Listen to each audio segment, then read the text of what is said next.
Okay, let's go ahead and work on these. I'm going to call them armatures, the blocks with the copper windings on them. So you take a look at the picture, you can see you just got a bunch of copper windings around basically this silver box, and of course you have your interconnecting wires. We'll do those later. Okay, so we'll just turn off the ring section. We don't want to look at that. And we'll just take one of these boxes here, duplicate it, P,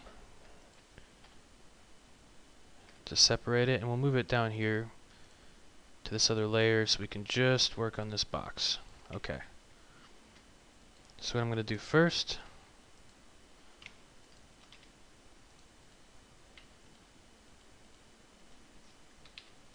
is we're just going to cut this in half, add a mirror modifier on the y-axis,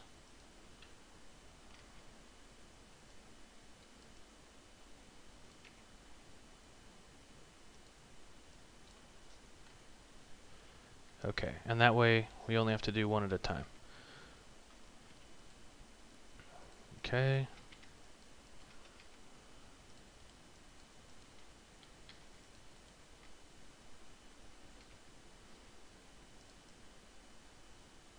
Looks good to me. Now I want these edges to be sort of rounded here.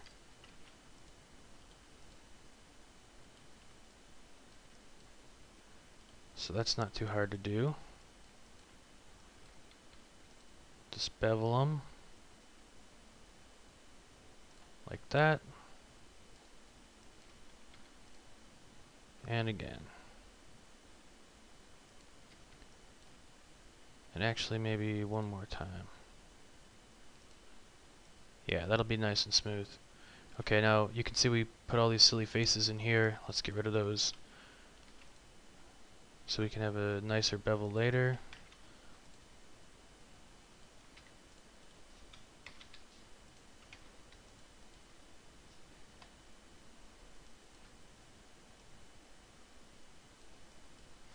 Extrude scale 0. Oh, crap.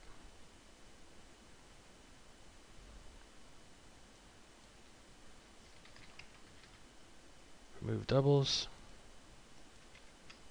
Alright, and the reason that we're doing this is because we'll want to make more cuts and things in here when we put the particle tube in. We'll want to have different edges and borders and stuff. So, that's pretty good. For the meantime though, we'll just pick this edge to this edge, and we'll bevel these a little bit less. Okay, and we'll make this smooth. Add an edge split. Okay, that's pretty good. So let's do some copper windings around this armature. Okay, there's a couple ways you could do it. If you wanted your copper wires to be a little more messed up, kind of homemade, you could do it with a path. I'm going to try and go with a clean look, I think, personally. So what I'm going to do is just duplicate this edge here, take the mirror off, kind of scale that up a little bit.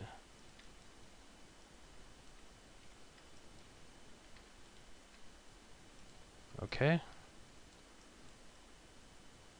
It's looking pretty good.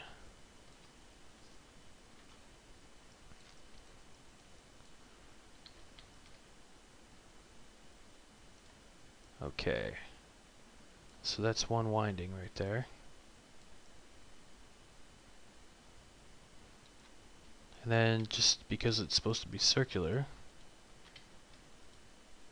we're going to have a lot of these windings, so I think one of these should be good. Yeah. Kill the edge split.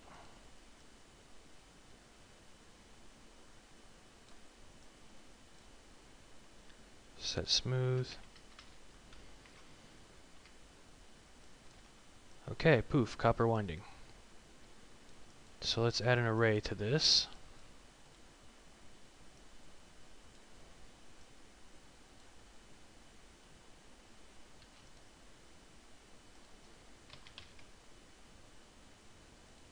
that -1, and then actually just a little bit less.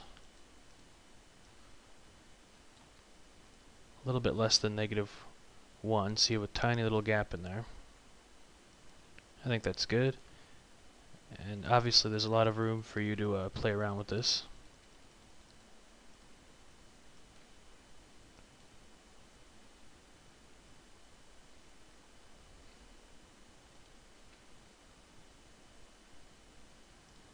Okay, but I'm pretty happy with it like that.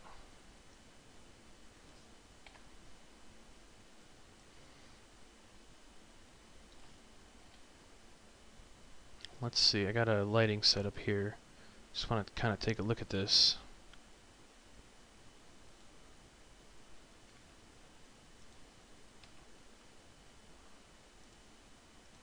Sort of see how it looks. So that looks pretty good.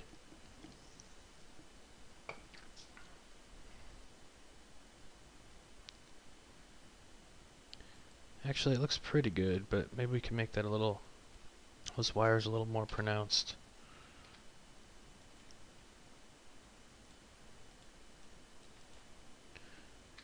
If we do scale, shift Y, bring them up a little bit. And maybe we bring this down.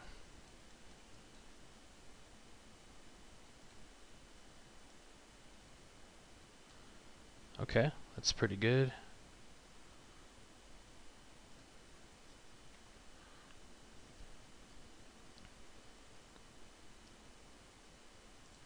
Actually, let's try something else. Let's try making this 12. And then we'll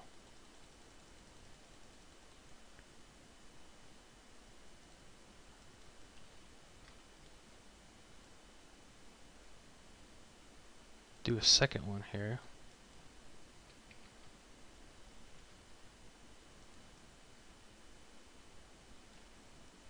See what that looks like.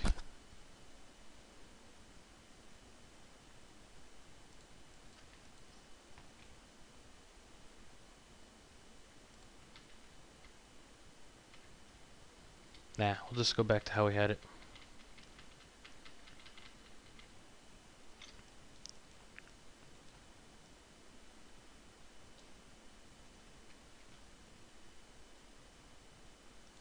Okay.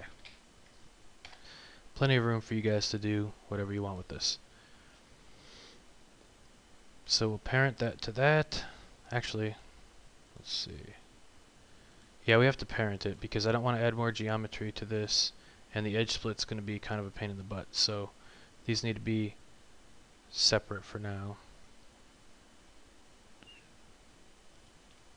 Okay, so let's bring in the tube. Actually, let's bring in, we'll get rid of these armature block shapes, and we'll just do this. Okay, and so you can see our tube here. And the reason that we wanted to extrude these all to the center is because now what we can do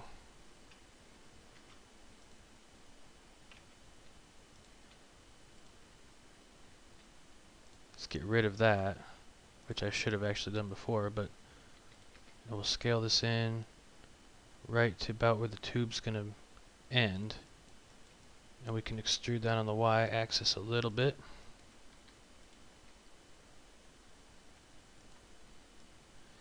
I think that's pretty good.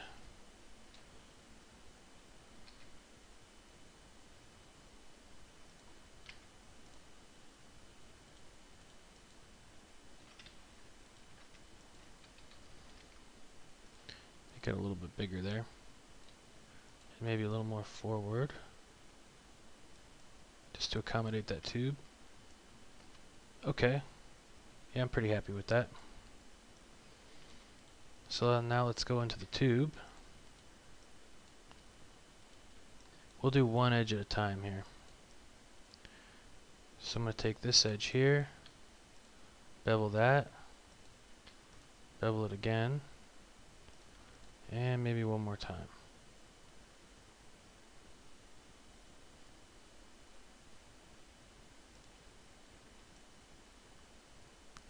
Okay, that looks pretty good.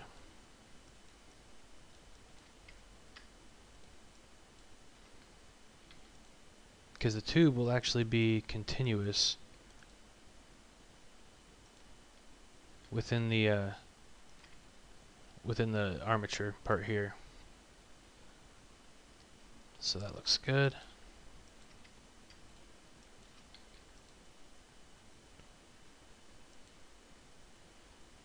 Alright, let's bring this section up a little bit so it fits in.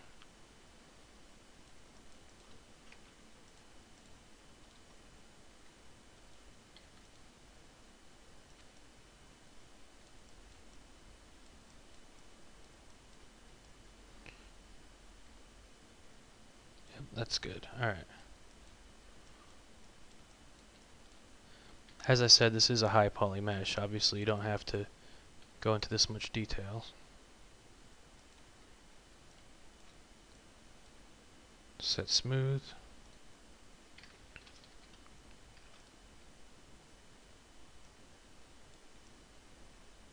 Okay, I think that looks pretty good. Except for that I forgot to rebevel this.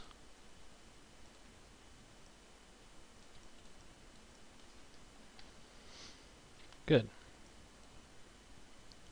So let's see if there's any other details on that. It does look like there's kind of an indentation in this tunnel right here. Probably on the bottom too. So let's go in there.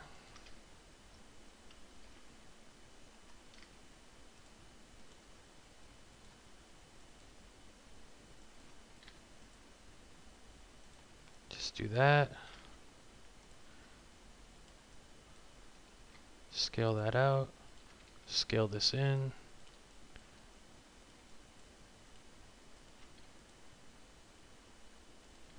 Mark those as sharp.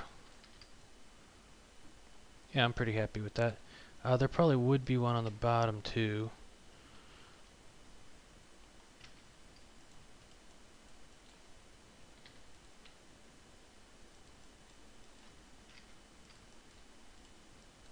Scale that out. Scale this in.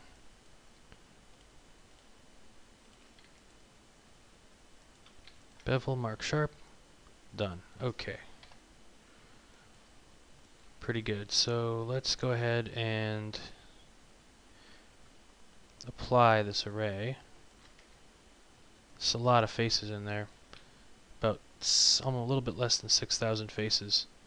But like I said, these windings, actually modeling them makes it look a lot better than if you try to texture them on, I think. So in my opinion, it's worth it. So for now,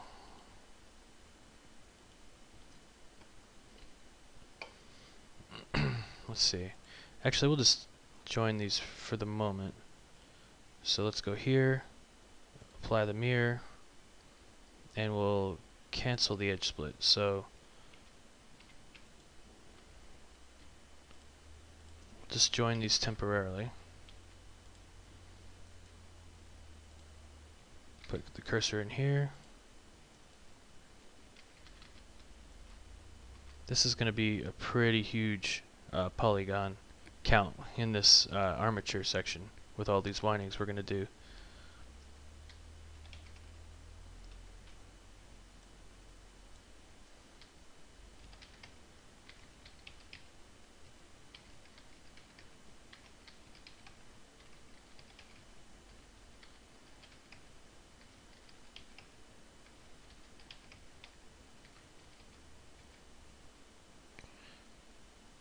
Yeah. Alright, yeah, 67,000 faces or so. Okay, so the next thing we're going to do is just go in here and grab the actual armature parts. One edge or something on each.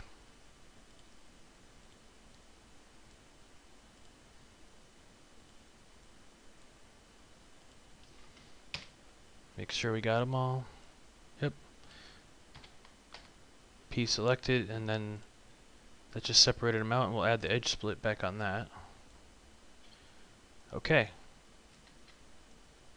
So I think that pretty much is the armature and particle tunnels, and if we look at it with our central piece, you can see we're really starting to make some pretty good progress here.